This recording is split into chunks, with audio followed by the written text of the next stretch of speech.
Hey friends, welcome back to the house this week for another drink. Last week's episode, we were in Iowa. This week's episode, Kentucky. We're back to Kentucky. but is it Kentucky? It's really Kentucky, I promise. It says so on the bottle. Yeah, but this says something else on the bottle too. It does. We are going to be reviewing a bottle of Queen City Maker's Mark Private Selection. And for those that don't know, Queen City is where? Cincinnati. Cincinnati. Right at our back door. So, this is pretty special. And I know we're going to cover a lot of what makes this special. But Maker's Mark is coming out with a couple of different variations of this private selection. There are a lot of different variations of this private Yeah, a selection. lot. A lot. I happened to pick up the Queen City version because it was a version that I didn't think we were going to be able to see again. So I kind of saw it as a once rare selection. I mean, it's quite possible that the Ohio State liquor folks will decide to do this again. Maybe they'll use the same profile. Maybe they'll use a different one. Maybe. Who knows? All in the name of bourbon. Yay. If this is your first time to the channel, I'm Art. I'm Dana. And we are going to jump right in with a little bit of backstory, because if you have been to our channel watching the reviews for any of the others, you know that we love talking about the history behind these amazing spirits. And like so many others that we've talked about, this is another one that is family based with a couple of little different caveats to it, which is pretty cool. But Maker's Mark actually began in 1953 with one of the family's search for the ultimate shareable bourbon. It's a great search. Now, Never ending. Never ending, as I'm sure this family is learning over the many years that they've been at this. Now, Bill Samuels Sr. started out with a 170-year-old family recipe and wanted to see if he could make it better. Now, when he started experimenting, he set his only copy on fire. Oops. That really sounds like something that my brothers would do, to be honest. Yeah, based on your stories, I believe it. Yeah. Yeah, I definitely believe it. Well, to save years of aging time on various mash bills, Bill baked loaves of bread. I almost had to do a double take when we started looking at that. And that bread had various grain combinations. So instead of distilling them, this is what he did. Now, his quick thinking saved time, but also brought him to swap traditional rye grain with a softer red winter wheat. It's pretty ingenious when you think about it. What you're working with regarding bourbon is all grains, and so part of that grain flavor profile maintains its way all the way through the end in the bourbon. So, And I am a huge fan of wheat, as you know. More so of rye. Wheat beer, wheat in the spirits. Yes, I prefer that. is that why we like Weller so much? That's partly because of it. Yeah. It's just one of many that was like, okay, I'm really seeing where I really want to be, where I love. And wheat is definitely that for me. Now, while Bill perfected the family recipe, his wife Margie revolutionized the package. And this is that little caveat twist where a different family member, not sons or brothers, dads, but the wife actually gets involved. I mean, us women, we just want to see our men succeed. And so we are going to do everything in our power to help. Well, I think he was very happy with her touches because she actually designed the name, the bottle shape, the labels, and the signature red wax seal. So great job, Margie. She ruined a family chicken fryer just for the wax seals. Just chicken fryer. Well, I'll tell you what, I'm sure that it was well worth it because just that little brand, just that wax makes it stand out from everybody. And you see that, everyone that knows spirits knows that it's Makers. So she did a fantastic job with that. And her efforts actually earned her the honor of being inducted to the Kentucky Bourbon Hall of Fame. So kudos to her. Yes. Damn. I mean, everything about Maker's Mark, from the little logo, the name, the bottle design, the actual bottle design from the original makers, and the red wax she picked up off of the imported cognac bottles of the time. Interesting. Okay. So That's pretty cool. it was very neat to read about all of the contributions that Margie made to Maker's Mark. Yeah, man. That sounds like a long list. Now, when Bill Jr. took over as president in 1975, hey, good year. My sister was born then. Kind of went off the tracks there. His father's only words of advice were, "Don't screw up the whiskey." Sounds like a typical dad right there. Yeah, don't screw this up, son. You could run the company to the ground, but don't screw up the bourbon. Don't screw this up. So, like his father, Bill Jr. put his own mark, quote unquote, on the family legacy when he created Maker's Mark 46 in 2010. Now, for our bottle of Private Selection, this is kind of where another family member goes into play. So how did that change? So as you have more and more generations of the Samuels family getting involved with Maker's Mark, each one of them seems to bring something new to the table, either in marketing or in expansion. And what Bill and Margie's grandson, Rob, what he brought to the table is Private Selection. So when he started out and is the current managing director, he drives the Private Selection program. And what Private Selection really is it begins out as fully matured Maker's Mark.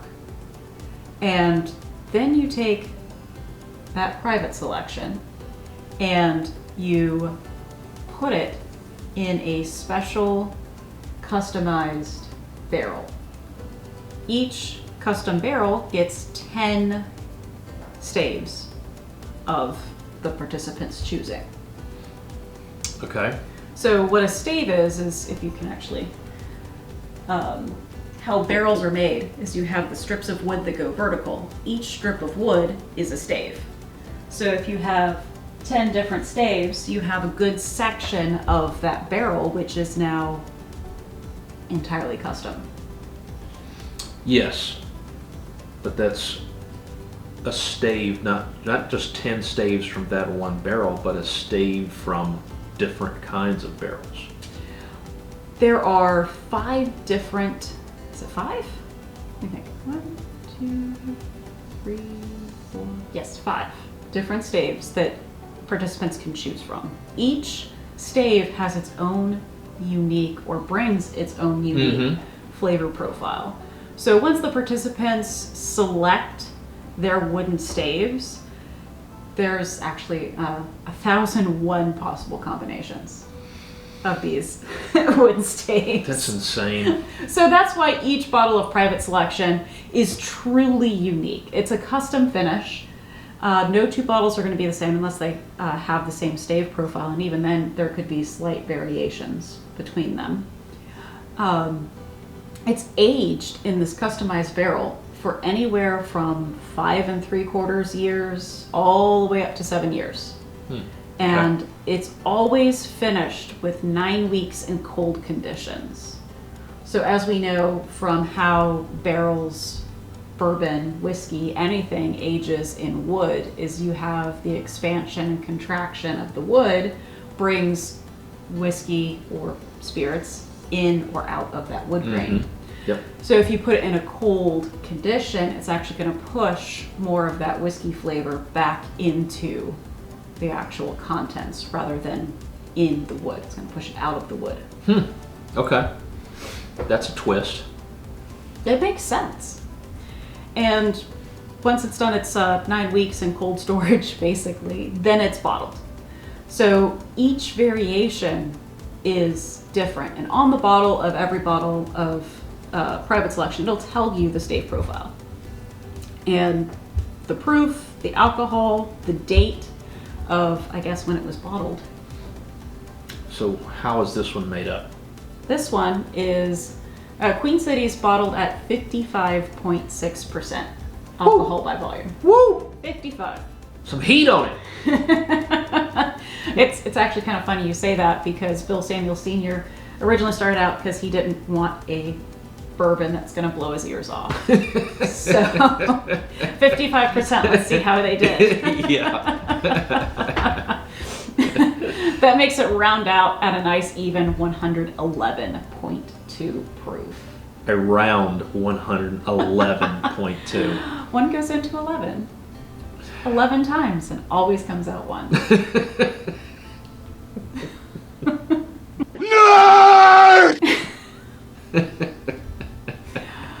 So, Queen City, what Ohio State Liquor has decided to do with this one is they chose 2 baked American Pure staves, 3 seared French Cuvée staves, Fancy.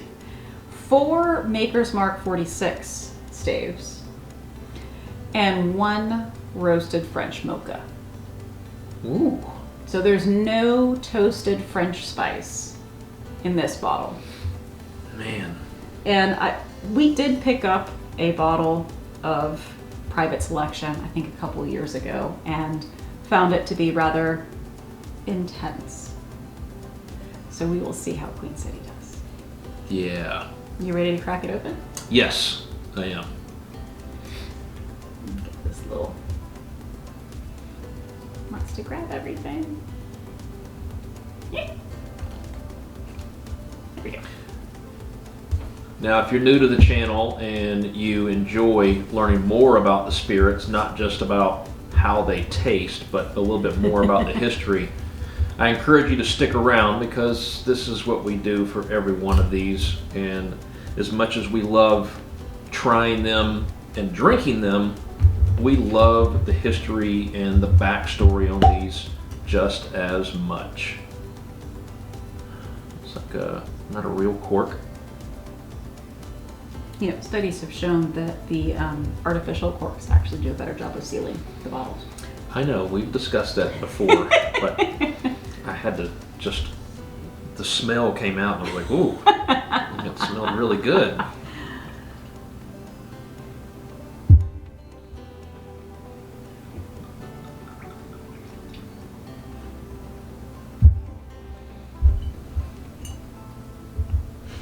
This is definitely one of the distilleries that we have yet to tour, Yeah, and we should. very light smell. Very. Yeah, it's like you really have to take it in order to get it. It's not jumping out of the glass at you at all, which for 111 proof, I'm a little surprised. She runs down quick on the glass. Not mine. No, mine definitely is. I'm trying to pick up any common sense on it, and I can't because it is so light. I'm getting a little bit of honey and vanilla. Maybe the vanilla for me. Man, it Touch is of so caramel, light. maybe. Well, cheers. Cheers.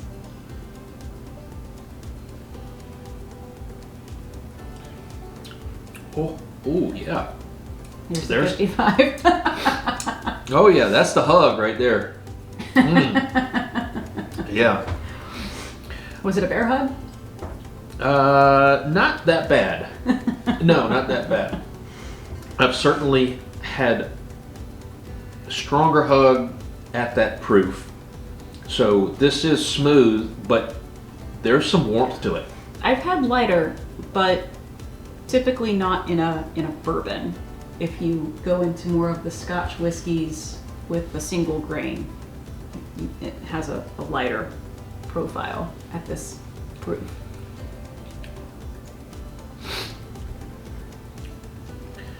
So, I'm not getting any French mocha tastes. Well, the French mocha, the little cardboard that came with it actually has a description of all the stave profiles. So the roasted French mocha imparts subtle hints of tobacco, cocoa, and leather with a long finish. Leather. Nope, No? not that. No leather? No, no leather. No leather at all. Tobacco? Okay. I can kind of see how someone would get that from this. I'm picking up more on the Maker's 46 staves, Yeah. which is designed to impart rich hints of dark fruits with a long finish of baking spices.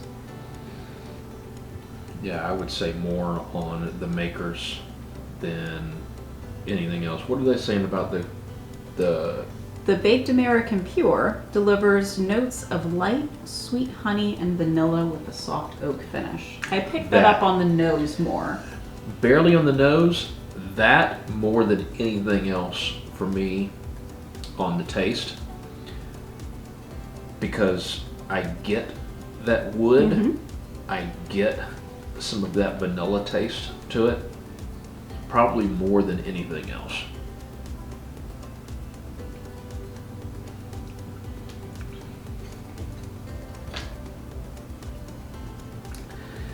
I guess for me, I pick up more of the darker flavors on the palate, and the lighter notes on the nose. But I'm definitely getting that long finish. Long, warm finish. It transitions smooth, but that warmth on the back end, though, I would probably cut this. Yeah. I think I would cut it.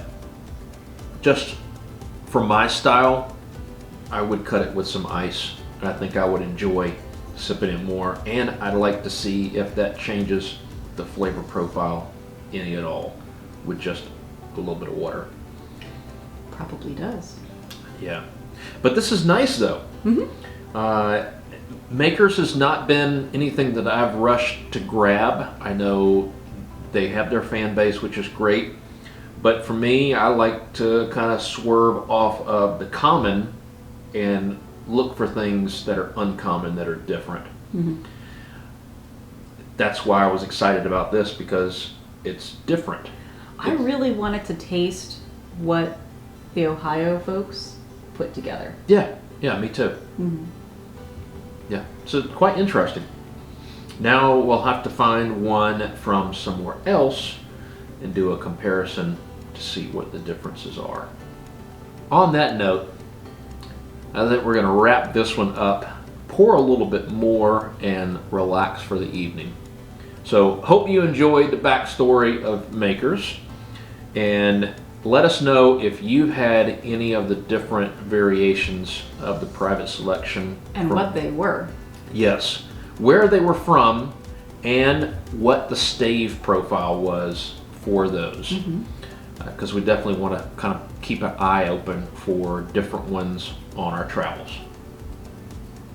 So, thank you once again for joining us. We certainly appreciate it. Until next episode, take care, stay safe. We'll see you then. Cheers. Cheers.